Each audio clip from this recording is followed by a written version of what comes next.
Animal Farm was brilliant and still is brilliant. It's one of the best feature films ever made in Europe. I always admired the Animal Farm, which was my first English encounter with the feature films, and I thought that was fantastic. When we think that Animal Farm is being asked now in so many countries, because he was en avance sur son temps. I cannot say it in English suddenly. He was ahead of his time. Yes, he was ahead of his time, as you say. Thank you, Vivian.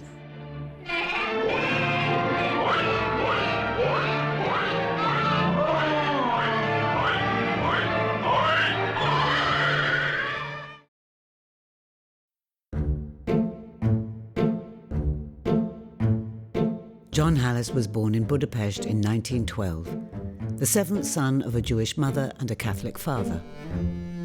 While he was a child, his family suffered from the increasing anti-Semitism in Hungary. He studied art in Budapest, where he was greatly influenced by the Bauhaus movement and its leading light, Laszlo Moholy-Nagy. He formed his first studio, Coloritron, in 1932, with two art school friends, Golia Machkachi and Felix Kashowitz. In 1936, he was asked to set up an animation studio in London. While advertising for animators, he met Joy Batchelor, and a 50-year partnership began. They formed Halas and Batchelor in 1940, and together they made over 2,000 films, the best known being Animal Farm, made in 1954. John was a founder member, then treasurer and president of the International Animated Film Association, ASIFA, from 1960 to 1985, and then made honorary president. But perhaps his greatest talent was to make things happen, to assemble the right people, motivate them, and get projects off the ground. John's experience of religious differences within his own family and a deep personal knowledge of the terrible effects of intolerance also brought a profoundly humanitarian element to his work. Films such as Magic Canvas, Automania 2000, The Question and Dilemma all posed the question, will man's unstoppable progress bring about his ultimate destruction? John died in 1995, and the question remains unanswered. John worked with literally hundreds of people, some of whom started their careers at Halas and Batchelor. Here are just a few of them. One of the things I remember about John was his extraordinary way of speaking. He had a way of emphasizing things. Problems in that subject. When you were sort of as young as we were, made him quite formidable. He was quite happy with his own reputation of being slightly difficult, and he used it. He had a tremendous self-assurance.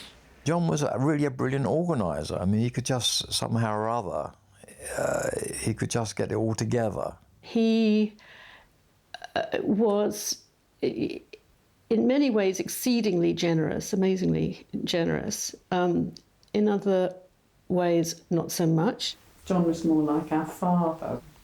He wasn't like a father to us. The connection with him was very much an employer, to be honest with you. You never, ever ended up with John Halas at the end of the day in the pub. He was very intelligent, but that's enough. And he was kind. If you had a problem and you took it to him, you felt that he was undividedly with you to get this problem sorted out. I've got a lot to thank him for. I am thinking on him as my more than teacher, an example. John Halas was like a king. I wanted just to repeat, thank you, John, thank you, Father. I suppose I always wondered a little bit whether he actually literally ever drew or did anything himself. Most of the people running and in animation studios that I've ever known, the style of the studio came from them and the way they worked and the sort of films they made. John wasn't really like that. He was much more of a sort of a producer and even a politician, I think. He was essentially a businessman. And we can see if that's too fast or... I think everybody saw him like that. They tend to think of him as a businessman rather than as a filmmaker. He was not a great artist in the sense of artistic talent, but he was great. But John's work was very, very creative. I mean, his thinking was very, very much more than I have ever experienced in America. That kind of, if you want to call it edgy, foreign way of making films, I wouldn't even call it English. No, it'd be more sort of like Hungary, or it'd be Czech or Russian. He was able to use the technique of dramatizing the stories in a very British way.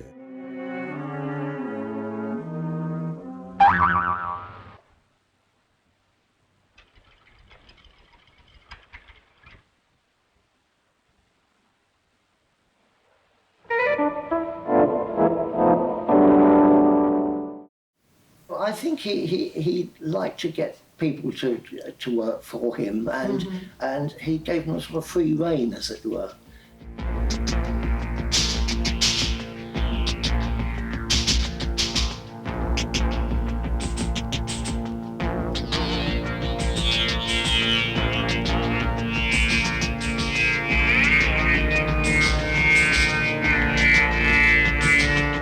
To be honest, he really let me just get on with it, which was one of his other great strengths. In that, you know, a lot of producers like to interfere and make suggestions, but he really, I mean, looking back, I can't believe how lucky I was.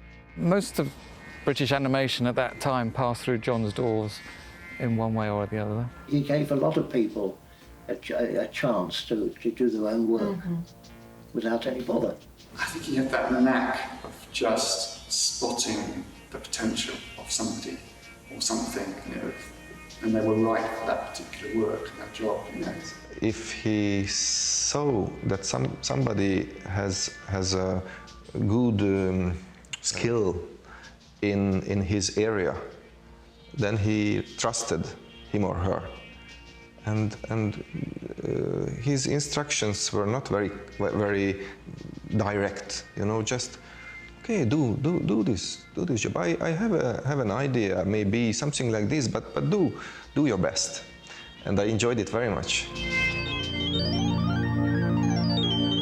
The new technology. He was one of the people in animation who talked about them, because he felt them. He was willing to take on anything that was new and would sort of, he thought would work. I'm sure John would have been ahead of the game all along, and he would have been pioneering the techniques that are coming out now, as he did in his day with 3D and all the other techniques he employed. He was always looking for the new sort of market that was coming up in whatever direction it came from.